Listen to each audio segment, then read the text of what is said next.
நண்பர்கள் அனைவருக்கும் வணக்கம். இந்த பதிவில் எதை பற்றி பார்க்க போகிறோம் அப்படின்னா, தக்காளி பழம் வாங்கும்போது எப்படி வாங்க வேண்டும் என்பதை பற்றி தெரிந்து கொள்வோம். இந்த தக்காளியை நீங்கள் கடையில் வாங்கும்போது தக்காளி சிறிதளவு பூஞ்சை அல்லது வெள்ளை பொருள் தெரிந்தால் அதை வாங்கவே கூடாது.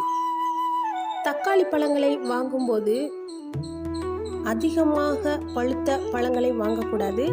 பிரகாசமாக சிவப்பு நிறத்தில் இருக்கக்கூடிய தக்காளியை வாங்க வேண்டும். அதே போன்று கருங்காய்களையும் வாங்கக்கூடாது. ஏனென்றால் சரியான விளைச்சல் இல்லாத கருங்காய்கள் சரியாக பழுப்பதில்லை, நீர்ச்சத்தும் குறைந்துவிடும். நாம் சமைக்கும்போது சமையலின் ருசியும் குறைந்துவிடும். ஒரே நேரத்தில் நிறைய தக்காளிகளை வாங்க வேண்டாம், ஏனென்றால் அது விரைவில் கெட்டு போய்விடும். அதிகமாக பழுத்த தக்காளி பழங்களையும் வாங்கி அவற்றை பயன்படுத்தாமல் இருந்தால் அவை அழுகி பூஞ்சை காளான் ஏற்படுவதற்கான வாய்ப்புகளும் அதிகமாகிவிடும். முடிந்த அளவு நல்ல பழங்களை வாங்கி உடனே சமைத்து விடுவது நல்லது.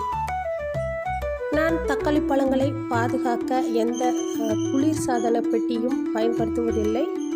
கிடைக்கக்கூடிய பழங்களை அன்றாடம் வாங்கி பயன்படுத்துகிறேன். அதனால் சமையலும் ருசியாக இருக்கின்றது. நன்றி நண்பர்களே.